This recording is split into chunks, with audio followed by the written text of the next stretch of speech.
Thank you, Brother Mosier. And thank you, Stacy, for amening the Georgia part there. I saw Stacy walk in. That was great. Good to see each one. It's great to be able to rekindle some friendships. We love the lectures for many reasons, but one of the reasons we get to see so many of our friends and brethren that we don't get to see very often. This is just wonderful.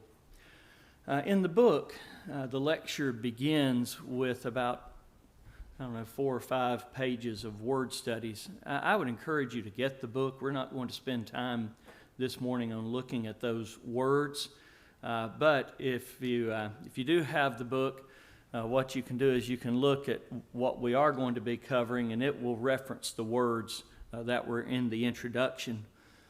Because of time, we're not even going to be able to hit all of the information regarding the different views that the friends of Job and others in the book have regarding righteousness. So we'll have to leave some of the paragraphs that are in the book out. We will cover at least a little bit of everyone's views of righteousness in the book. What we're going to see is we're going to begin with actually Satan's view of righteousness, or Satan's view of the righteousness of God. We're going to consider Job's wife's view of righteousness.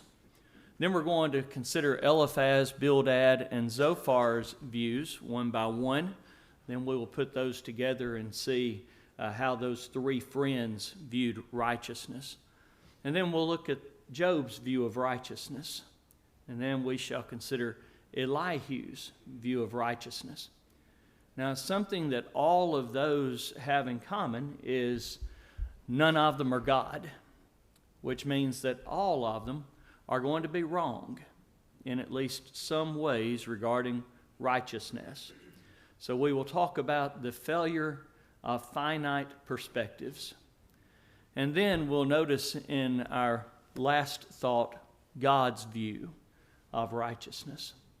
As we consider the subject, who is right about righteousness in the book of Job? And I guess I've already answered that question. God is, but let's see how that works out. Let's begin by thinking about Satan's view of righteousness. Satan's view in Job 1, verses 9 through 11, Job 2, verses 4 and 5, was that God was not by his nature worthy of service. Whether his nature be righteousness or otherwise, God was not worthy of service. Though Job were perfect and upright, he only served God because God blessed him. Job 1, 1 and 8 and 2, 3, we see that he was perfect and upright. But he was only serving God because God was providing things for him. If the blessings were removed, so Job's devotion would be removed. Now, as Satan is not seen the book again after chapter 2, he really had little input in the discussion. What Satan had implied was quickly proven wrong. For after Job lost his goods and his children, Job fell down on the ground and worshiped, Job 1:20, and conceded that God has the right to do his own will, even if man received evil, Job 2:10.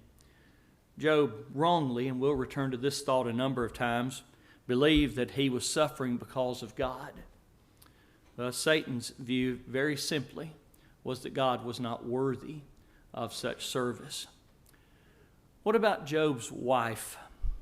Depending on what sources one reads, usually Job's wife is vilified. Others, however, will try to excuse her words of Job 2:9. Trying to be as objective as possible, one will note that she lost as much as Job did, including her children. In a very sad sense, she also lost her husband. He was still alive, but he was only a shell of his former self. One will also consider that if indeed this were the patriarchal age in which the events of this book were taking place and the book was being written, that it probably was Job, not Job's wife, who was concerned about spiritual matters. He would have been the one who was offering the sacrifices. Today, many times we see it's the woman of the home who is spiritual. Many of our congregations have very, very faithful women, but not as many faithful husbands present, because they leave religion and the rearing of the children in a religious sense to the wives. Well, in the patriarchal age, it was the fathers. I don't know how much of a role in religion the wife would have had. It seems that he, not she, had spoken with God in days past. Job chapter 29, verses 2 through 5. One will also consider that Job's continued faithfulness in her eyes was not being rewarded. She asks there in verse 9, "Dost thou still retain thine integrity?" In other words, after all that God has at the very least allowed to happen to you, are you still serving that God? Her view of righteousness was what she had seen in Job. Since his righteousness was not being reciprocated, he might as well give up. "Curse God and die," she said. Curse can be taken a number of ways. To a modern hearer, we think of curse being like cuss God and die. I do not believe that that's what she was saying. The word curse means to bless, kneel, salute, or greet. It can be taken in a positive or a negative sense. She was telling him to curse God in that sense, not to cuss God. Perhaps she was saying, "I would say goodbye and take leave of him," Haley says. She wasn't telling him to go and to commit suicide, rather to let his condition run its inevitable course without continuing to rely upon the God who was not helping and who potentially, remember Job's thought, was actually causing her suffering. Wayne Jackson had her saying, tell God goodbye, cut the tie, be rid of him, and die, not go kill yourself. Perhaps more than giving Job's wife's true estimation of God or of righteousness, the passage is just saying that he would have been better off out of his misery. Perhaps this was more of a reflection upon her lack of understanding and appreciation of what happens at death than her urging him to actively end his suffering. But her view of righteousness was she had seen her husband, and now that righteous one was suffering. What about the friends? We begin with Eliphaz. Eliphaz, Bildad, and Zophar had all appeared on the horizon together. They had appeared just when Job needed them most, and they had sat with him in his misery. Chapter 2, 11, 12, and back in chapter 2, verse 8, in his misery in these ashes, there they sat silent for a week. Job 2:13. We might notice also Job 13:5. These things were to their credit. But while they had remained silent, while that they had given Job their presence for a time, the silence had apparently not stopped them from thinking and trying to reason how one so virtuous could have suffered so greatly. I picture as they were sitting there, their opinion of Job sort of falling day by day as they tried to reason. What did he do? How could this happen to this one that we had so admired? As Eliphaz sat, he tried to imagine how an innocent person could be so punished. This must be a punishment from God for experience. And that's Eliphaz's standard. For experience had never shown anyone else suffer in the way that Job was suffering. Eliphaz could bring none of the righteous of past ages to mind who had been treated as Job was being treated. Job, therefore, must not be innocent. Indeed, Job 4:7, remember, I pray thee, who ever perished being innocent?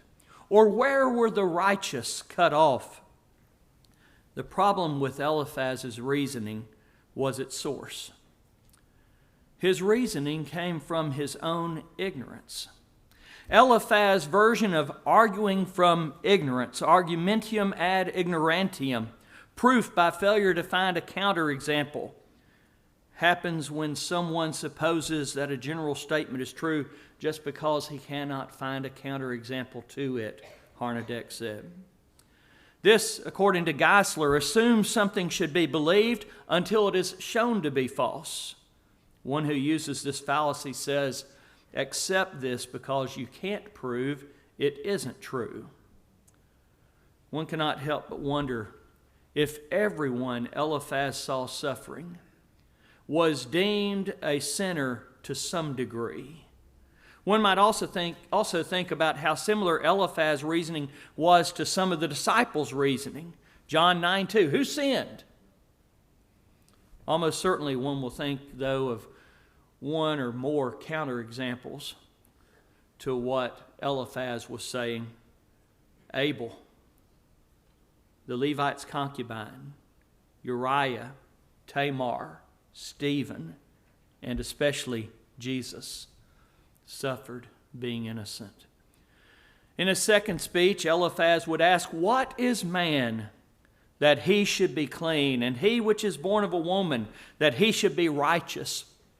Job 15:14. Haley pointed out that the general term man would apply as well to Eliphaz and his friends as it did to Job, yet they were not suffering. Why was Job singled out? A question they should have considered. By his third speech, Eliphaz's view seems to be more developed. He asked, can a man be profitable unto God as he that is wise may be profitable unto himself? Is it any pleasure to the Almighty that thou art righteous? Or is it gain to him that thou makest thy ways perfect? Will he reprove thee for fear of thee? Will he enter with thee into judgment? In reality, we see here attacks upon Job.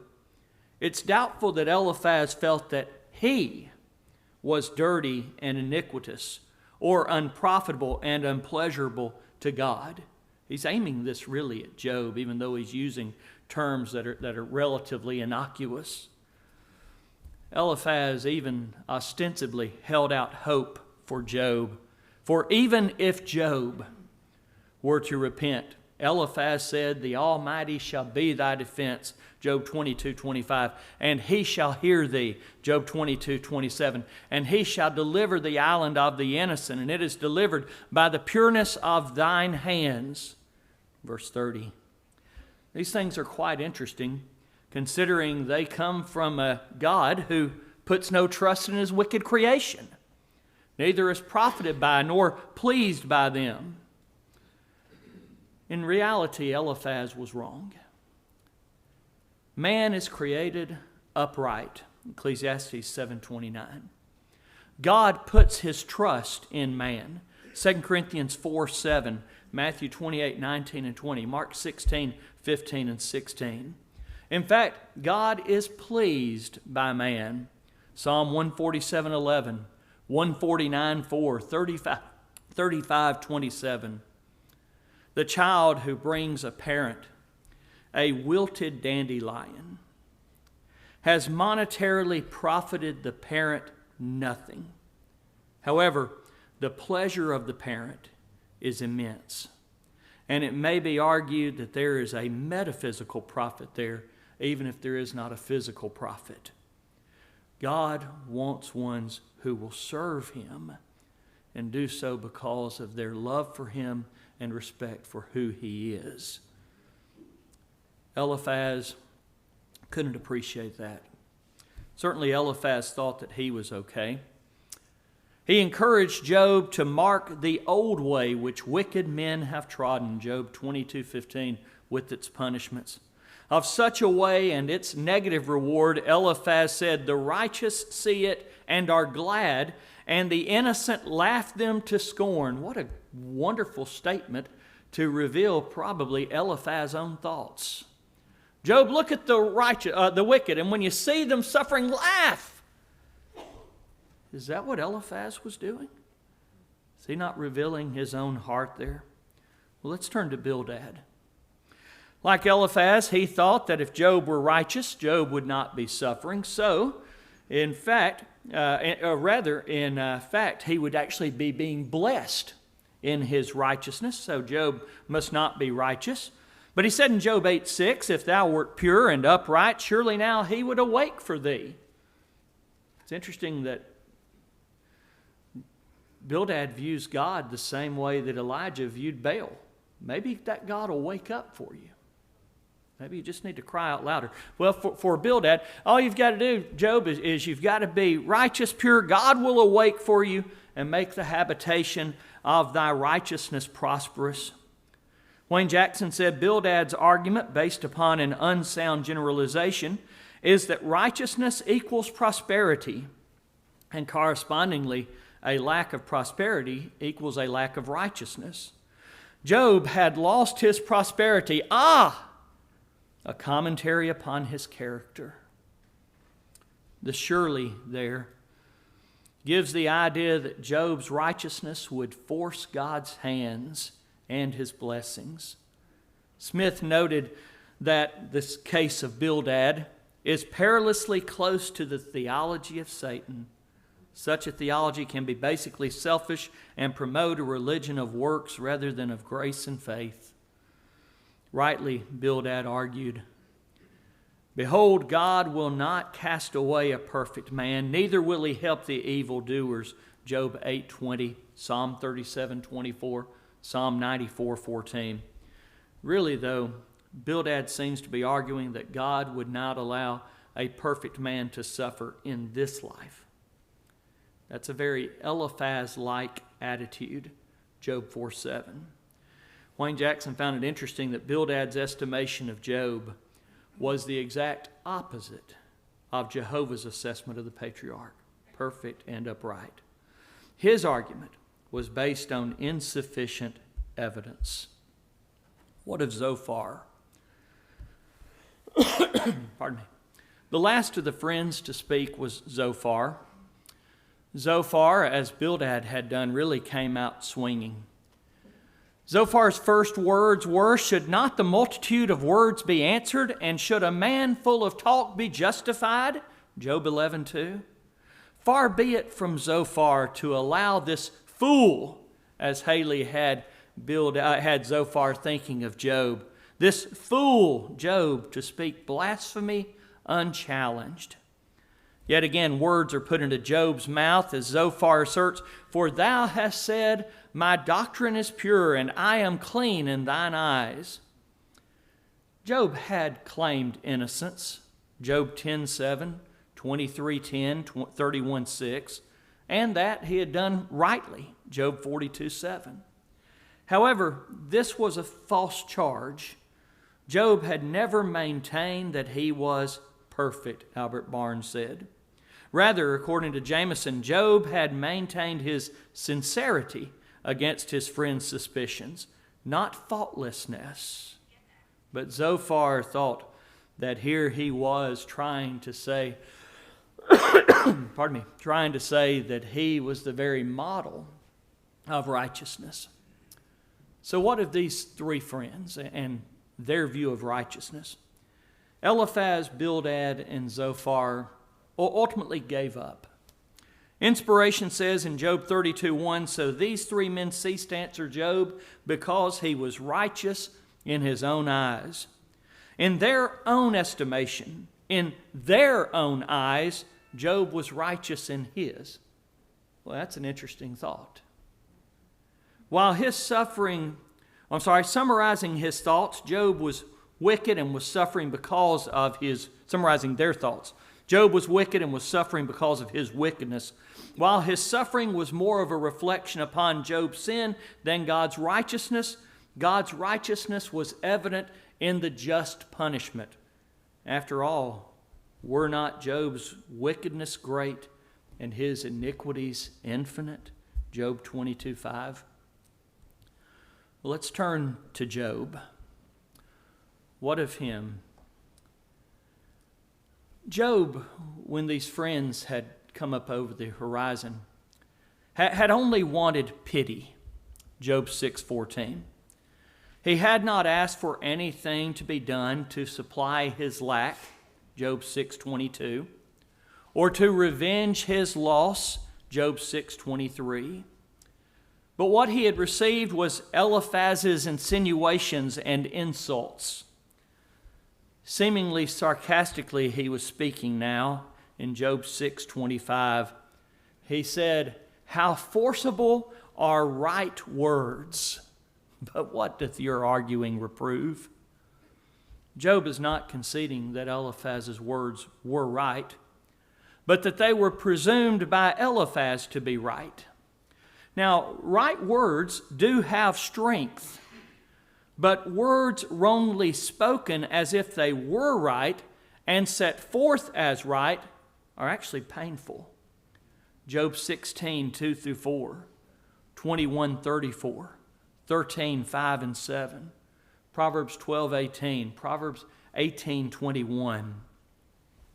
Shortly, Job would add, "Return, I pray you. Let it not be iniquity. Yea, return again, my righteousness is in it." That's a wonderful verse. It's been variously treated by translators and commentators. And unfortunately, many of the commentators and translations are confusing or at odds with each other. The basic idea is this: Job entreated Eliphaz to turn back, not to count Job's defense as unrighteousness, because Job's righteousness was in question, or his vindication was at stake. Going into chapter 10, and feeling that God was doing this to him, Job wanted for God to remember that he had made Job. Job 10:9. But God seemingly had no interest in sentimentality. Job said, "If I sin, then thou markest me, and thou wilt not acquit me from mine iniquity. If I be wicked, woe unto me, and if I be righteous, yet will I not lift up my head. I am full of confusion. Therefore see thou mine affliction." Perhaps Job's thought was that even though he had sacrificed for his sins and those of his family, he would not be forgiven. That was the thought of Gil, and referenced in John 10:14. David asked, "If thou, Lord, shouldest mark iniquities, O Lord, who shall stand?" We might note, or David asked that, Psalm 130, verse 3. That's a wonderful question. God has never and will never acquit the uncovered iniquities or sins of the guilty. Exodus 34:7, Numbers 14:18. However, for the sin that has been covered, Psalm 32:1, Psalm 85:2-13, by the blood of Christ, 1 Peter 1:18-19, 1 John 1:7, forgiveness, Psalm 130, verse 4, and mercy and redemption, Psalm 130, verse 7, are with God. If the sinner sorrows over his sin, Psalm 130, verse 1, and seeks forgiveness, Psalm 130, verse 2. Focusing on how his supposed friends were treating him, and having just answered them with more sarcasm, Job 12, verses 2 and 3, Job said, "I am as one mocked of his neighbor, who calleth upon God, and he answereth him. The just upright man is laughed to scorn." Job 12:4. It was easy for those who were not suffering to ridicule the one who was. Job 12:5. One may have caught that Job said, "I have talked to God," in verse 4. Job 16:20 we might notice as well. The friends said, "Job, you need to talk to God." I don't remember their ever talking to God. But I remember Job's talking to God, and he said, "I've talked to him." We think about Job as we look through these speeches that he offered, and as we watch even in the same chapters sometimes, highs and lows. We think about Job as being on a roller coaster. And this roller coaster has a lot of highs and it has a lot of lows. And sometimes those highs and lows are just one after another. Here, Job is on this roller coaster of emotions. Chapter 12 demonstrates this well. Despair to hope, hope to despair, despair to hope, and so on. He couldn't imagine a daysman back in chapter 9, verse 33. But when we get to 13:18, he says, Behold, now I've ordered my cause. I know that I shall be justified. But then going down again, Job could also say, And dost thou open thine eyes upon such an one, and bringest me into judgment with thee? Who can bring a clean thing out of an unclean one? Unclean? Not one. Job 14:3 and 4. The roller coaster kept going down, down, down. Job said, even a tree has hope. Job 14:7 through 12, but man doesn't. But remarkably, almost immediately, Job 14:14 and 15, he says, God will speak to me. But then as quickly it drops again. Answering Eliphaz's second speech, Job again says that God is attacking him. But Job's warning is not for any injustice in mine hand. Also my prayer is pure. Job 16:17. And the roller coaster begins to rise, and Job seemingly presciently recognizes upright men shall be astonished at this, and the innocent shall stir himself up against the hypocrite. The righteous also shall lay hold in his way, and he that hath clean hands shall be stronger and stronger. Job 17 verses 8 and 9. Here we are living in the year 2024, and as we read this, we are astonished, and we are stirred up against the hypocrites. How could poor Job have suffered? And these supposed friends arrayed themselves against the one whom they came to support, Job 2:11. On verse 9, Smith quoted A.B. Davidson, perhaps the most surprising and lofty passage in the book. And Delitzsch called this a rocket which shoots above the tragic darkness of the book. But that roller coaster is about to go down again. Job 17:11 through 16. While he was down, Job had a desire to appear at the Lord's judgment seat, to plead his cause. Job 23:3 and 4. He said, there the righteous might dispute with him. So should I be delivered forever from my judge. Job knew that he would be strengthened by God if he could only plead his cause. Job 23:6. Though he could not find the judge. Job 23:8 and 9. Job, rising again, knew the verdict. When he hath tried me, I shall come forth as gold. Job 23:10. But down again, Job said, as God liveth who hath taken away my judgment, and the Almighty who hath vexed my soul. Job 27:2. Job then says, I won't lie. Job 27:3 and 4. He continued, God forbid that I should justify you. God forbid that I should justify Eliphaz, Bildad, and Zophar. Till I die, I will not remove mine integrity from me. My righteousness I hold fast and will not let it go. My heart shall not reproach me as long as I live. Verses 5 and 6. Job could have given up. He could have said, okay, friends, you're right, I'm wrong. I've committed abominable sins. However, that would have been the lie he said he couldn't commit. Friends that argued that the wicked suffer in this life, Job was of the mind that the wicked prosper in this life. They are exalted for a little while, Job 24:24, but in the end they would be punished, Job 27:17. Job's view of righteousness was influenced by his suffering. He questioned how the innocent could suffer what he assumed was from God. In the end, though, Job acknowledged that God's justice would see righteousness rewarded and sin punished. As Abraham asked, shall not the judge of all the earth do right? Genesis 18:25. We don't have a lot of time to spend on Elihu's view. I would encourage you to get the manuscript, get the book and glance at the manuscript if you want to go into that in more detail. But summing up, Eliphaz speaks way too long. About a sixth of the book is Eliphaz speaking. He spent his first chapter basically saying, I'm about to speak. Just wait, I'm going to speak. In a minute, I'm going to start speaking. I'm about to speak. That's the first chapter. And so just think about that extrapolated over the course of about 6 chapters. You have Eliphaz. A lot of people love Eliphaz. A lot of people don't like Eliphaz, viewed sort of the way that Job's wife is viewed. Some think very highly, some think very lowly. I probably have a better rather than worse view of Elihu. But I do understand that while he said some things that were right, he often said things regarding Job that were wrong, that were taken out of context and so forth.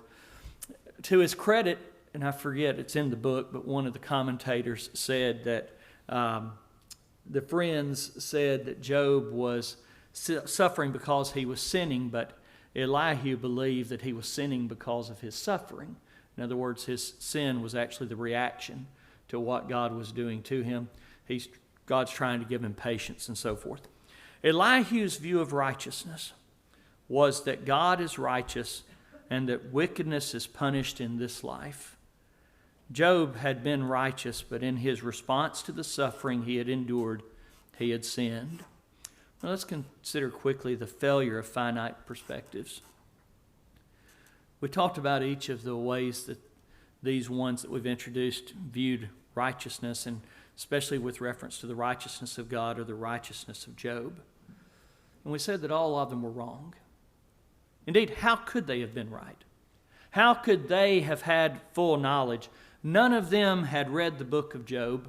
None of them even had read either the prologue or the denouement. Only God had read the book, Isaiah 46:10. We today, we can know more than God because we can read the book.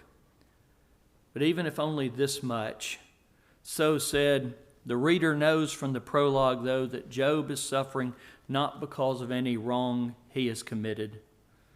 The book of Job recognizes as well that God is utterly transcendent and mysterious, and that the divine will may be unknowable.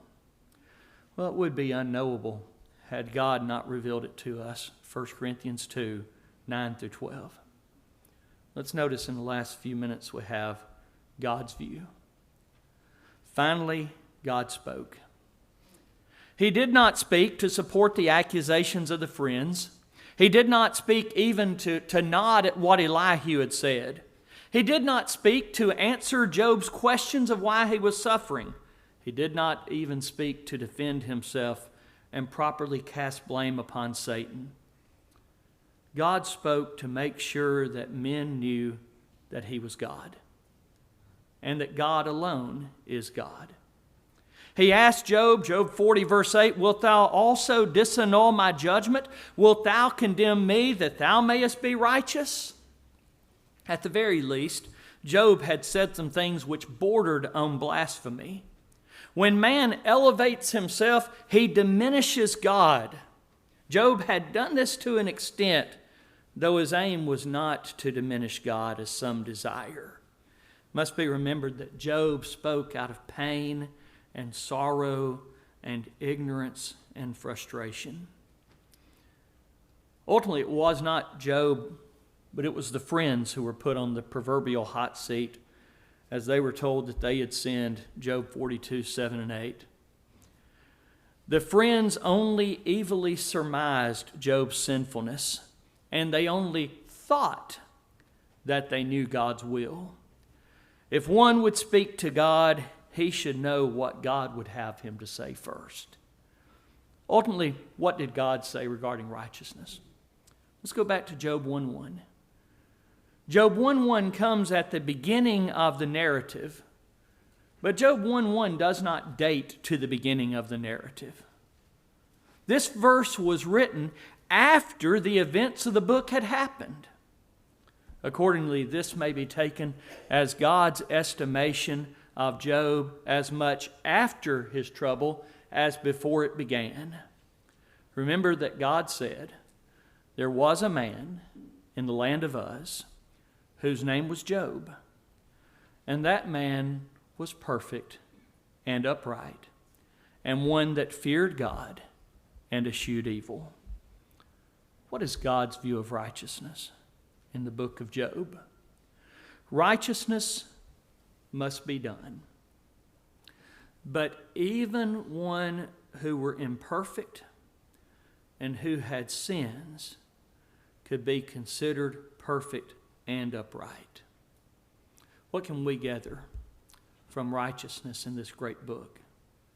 Ultimately, man should serve and worship God, not for fear of what God could do, not for expectation of what God might do, and, don't take this the wrong way, but not even as thanks for what God has done for man, but because He is God, the Creator. Revelation 4:11. God's righteousness is just that. It's righteousness. Man's is at best only an attempt to reflect God's. Thank you so much.